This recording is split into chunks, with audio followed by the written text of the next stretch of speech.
Movie की शुरुआत में हमें लीसा को दिखाया जाता है, जो कि एक सिंगल मदर होती है। वो अपनी बेटी को किंडरगार्टन में छोड़ने आई होती है, जहां पर उसकी बेटी को दो और लड़कियां मिल जाती हैं। यहाँ लीसा के सामने भी दो पेरेंट्स आ जाते हैं, जो उन दो लड़कियों के बाप होते हैं, जिनमें से एक का नाम मिचेल और दूसरे का नाम हंटर होता है।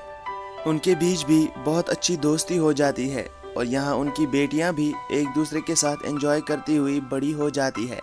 यहाँ से हमें कहानी 12 साल बाद की दिखाई जाती है, जब वो तीनों लड़कियाँ बड़ी हो चुकी थी। कॉलेज में लीसा की बेटी जूली अपनी दोनों फ्रेंड्स काइला और सैम से कहती है कि वो इस बार प्रॉम नाइट में अपने बॉयफ्रेंड के साथ इंटीमेट होने वाली है, जबकि ये सब वो जिंदगी में पहली बार करने वाली थी। ये बात सुनकर काइला भी उससे कहती है कि वो भी इस बार अपने बॉयफ्रेंड के साथ इंटीमेट हो जाएगी।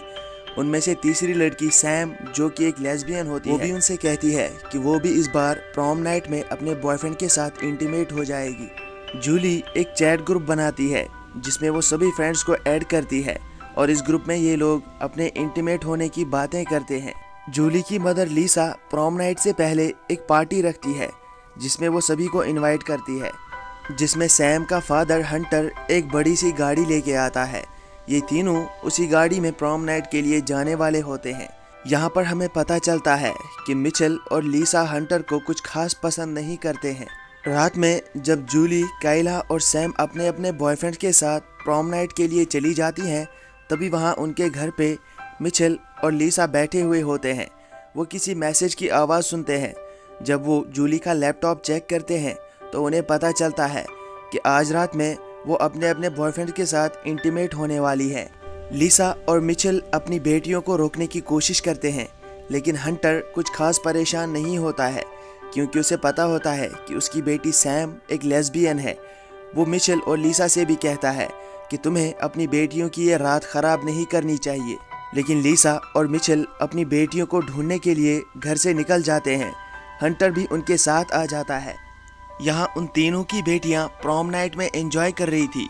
उसी वक्त लीसा, मिचेल और हंटर भी उस प्रॉम नाइट में पहुँच जाते हैं, जहाँ पर आके हंटर देखता है कि उसकी बेटी सैम एक लड़के को किस कर रही है, जिससे उसे पता चल जाता है कि उसकी बेटी भी आज उस लड़के के साथ इंटीमेट होने वाली है।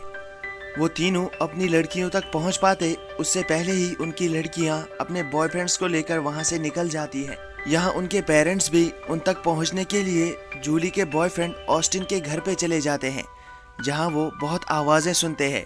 उन्हें लग रहा था कि उनकी बेटियाँ इंटीमेट हो चुकी हैं, लेकिन जब वो खिड़की से अंदर देखती हैं तो उन्हें पता चलता है कि वहाँ पर ऑस्टिन के फादर और उसकी मदर इंटीमेट हो रहे थे।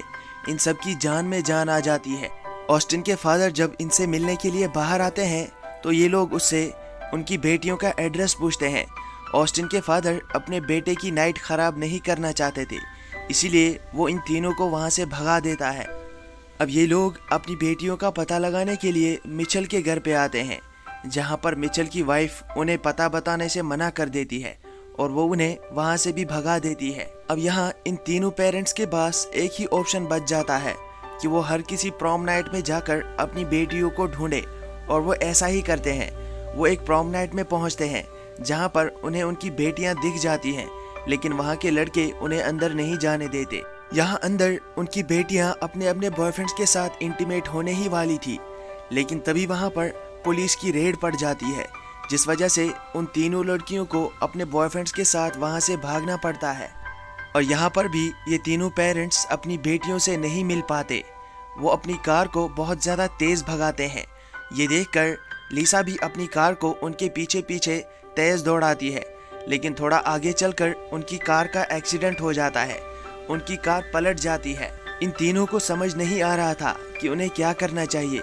तभी उन्हें ऑस्टिन के डैड की बात याद आती है। ऑस्टिन के डैड ने उनसे कहा था कि उनका बेटा अपने पेरेंट्स से पूछने के बगैर कोई भी काम नहीं करता। वो मुझे हमेशा मैसेज करता रहता है। और इस बात पर ये तीनों ऑस्टिन के घर जाकर उसके डैड का फ़ोन चुराने का डिसाइड करते हैं, ताकि उन्हें अपनी बेटियों की लोकेशन पता चल सके।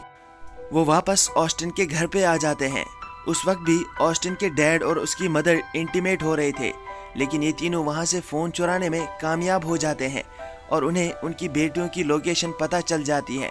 जो उस वक्त एक होटल में ठहरी होती है, और उनका पीछा करते हुए ये तीनों पेरेंट्स भी उस होटल में पहुंच जाते हैं। काइला एक रूम में अपने बॉयफ्रेंड के साथ इंटीमेट होने ही वाली थी, लेकिन तभी वो अपने बॉयफ्रेंड से कहती है कि मैं ये सब प्यार से पहले नहीं करना चाहती, मुझे ये सब ठीक नहीं लग रहा है। तभी वहाँ पर मिचेल भी पहुँच जाता है। वो उस लड़के को उठाकर दूर फेंक देता है। काइला अपने डैड मिचेल पर गुस्सा करती है, लेकिन मिचेल उसे कंट्रोल कर लेता है। काइला अपने डैड से कहती है कि मैंने डिसाइड कर लिया था, मैं कोई गलत कदम नहीं उठाऊंगी, और आज रात में हम दोनों इंटीमेट नहीं होने वाले थे। ये बात सुनकर मिचेल भी खुश हो जाता है। यहाँ लिसा भी अपनी बेटी को उसके बॉयफ्रेंड के साथ चिपके हुए देख लेती है, लेकिन तभी वो रियलाइज करती है कि वो दोनों एक दूसरे से बहुत प्यार करते हैं, और इसीलिए वो उन्हें बिना डिस्टर्ब किए चुपचाप वहाँ से वापस निकल जाती है। हंटर भी अपनी बेटी तक पहुँच जाता है, जहाँ वो अपनी बेटी से कहता है कि तुम्हें ऐसा गलत काम नहीं करना चाहिए। उसकी बेटी उसे बताती है कि मैं ऐसा गलत कदम उठा ही नहीं सकती, क्योंकि मैं एक लेस्बियन हूँ।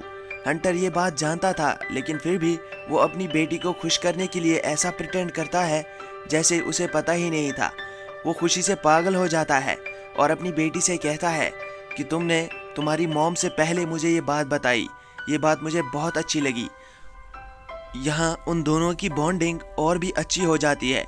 अब ये तीनों पेरेंट्स अपने अपने बच्चों को छोड़कर वापस एक दूसरे से मिलते हैं और उन्हें कहते हैं कि हमें अपने बच्चों पर भरोसा करना चाहिए, हमने उन्हें अच्छी तरबियत दी है, वो कोई गलत कदम नहीं उठाएंगे, और अपनी दोस्ती के नाम वो एक एक जाम लेते हैं। यहाँ जब काइला, जूली और सैम मिलते हैं तो सैम उन्हें बताती है कि वो एक लेस्बियन है। ये बात सुनकर जूली और काइला खुश हो जाते हैं। वो उसे कहते हैं कि तुमने ये बात हमें पहले बतानी थी, हम तुम्हें फिर भी सपोर्ट करते। वहाँ पर सैम को एक लड़की मिलती है जिससे उसे प्यार हो जाता है, और वो दोनों एक दूसरे को किस करते हैं। अब यहाँ से कहानी हमें 3 महीने बाद की दिखाई गई है, जब लिसा अपनी बेटी जूली को पढ़ाई के लिए दूसरे शहर भेज रही थी, और उसे वहाँ छोड़ने के लिए उसके साथ काइला और सैम भी जाने वाले थे।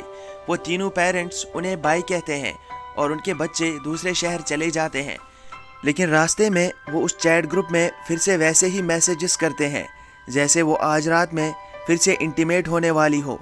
ये देखकर उन तीनों पेरेंट्स की फटकर हाथ में आ जाती है, लेकिन तभी जूली मैसेज करती है कि वो मजाक कर रही है, और यहाँ पर ये मूवी ख़त्म हो जाती है। दोस्तों, आई होप आपको एक्सप्लेनेशन पसंद आई होगी, तो वीडियो को लाइक और कमेंट कर दीजिएगा, और हमारी चैनल को भी सब्सक्राइब करके हमें भी थोड़ा सपोर्ट कीजिएगा। Thank you.